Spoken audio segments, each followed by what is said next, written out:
you said he'll stay on. Is there any sort of time frame, like when? He's agreed that he will remain in the CEO's office until we have an interim CEO. And we have a subcommittee of the Human Resources Committee of the board who have already started interviewing people and talking to potential candidates. We've hired Korn Ferry, a national consulting firm, is helping us vet candidates. It could be as early as a week, or it could be 2 or 3 weeks, but no later than 2 or 3 weeks. When did that search begin? As soon as Lonnie announced to us that he was going to retire, about a week or so ago, we started looking into that.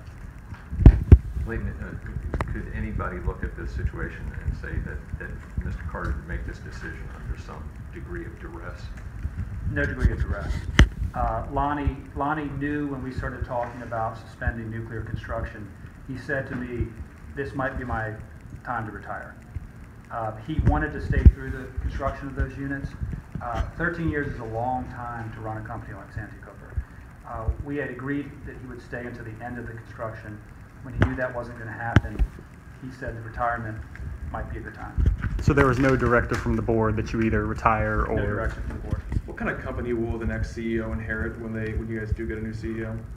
Well, we'll get a very good company, a company with some of the lowest power rates in the state of South Carolina, a company that's still strong in economic development.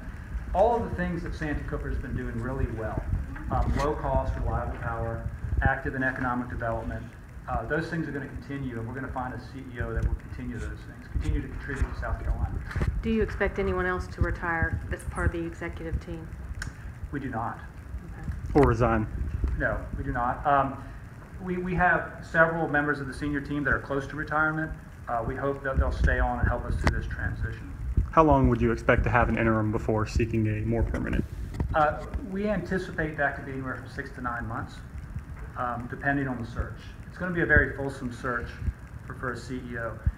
As you all can imagine, when you have a CEO for 13 years, you've really got to go out and do your homework as to who's the next best person to take the job. Thoughts on the reports that the governor and others are exploring the sale of Santee Cooper?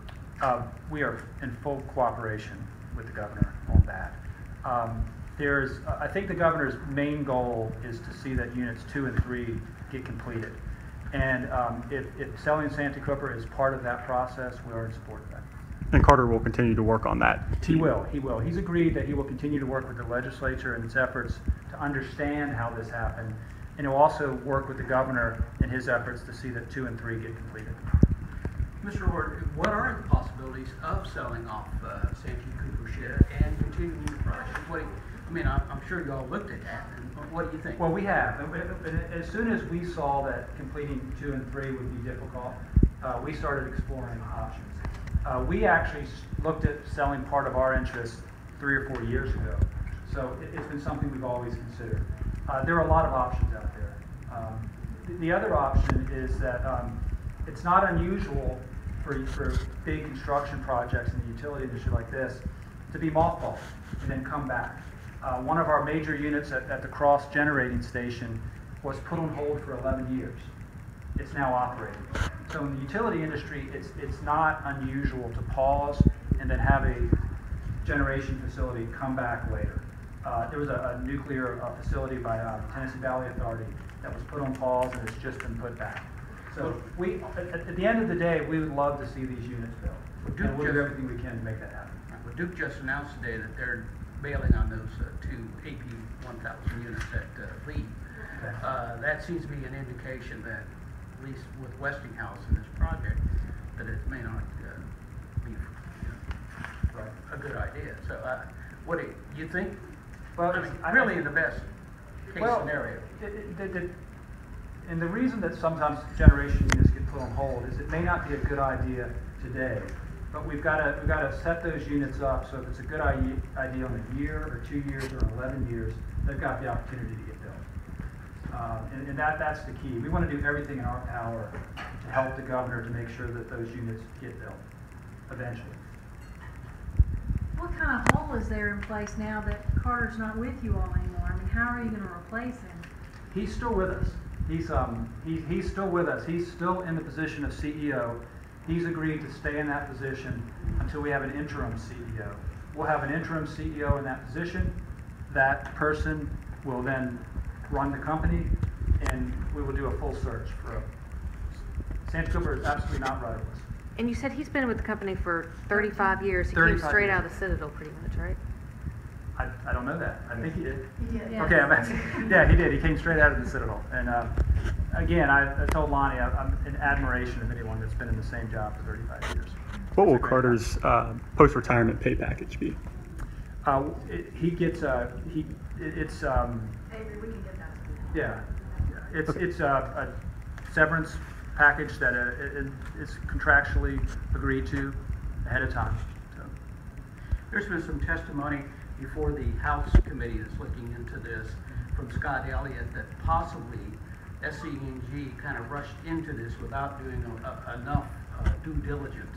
Have you had an opportunity to kind of go back and look and say, where were the mistakes made? I mean, there seems to be that sense within the State House that some to say has been bungled.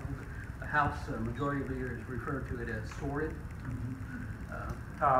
You know, I can't really speak to that. I've been chairman for the last 4 years. But we are fully cooperating with the State House to investigate and look at all angles of how that happened. As I said in my testimony last Tuesday, my impression is I was sorely disappointed in Westinghouse's ability to build these units. And our board has been concerned for the last 4 to 5 years with Westinghouse's ability to complete these units. And it's surprising to all of us that a storied company like Westinghouse, which is a household name in this country, could have been so unable to do what they contracted to do. Well, in that case, though, why, after Westinghouse filed for bankruptcy protection, did the utilities decide to continue pressing on with this and spending, what, 120 to 180 some million or something like that a month? That's a great question. We wanted to settle with the parent company, Toshiba, on the parent guarantees. We got over $2 billion in the settlement.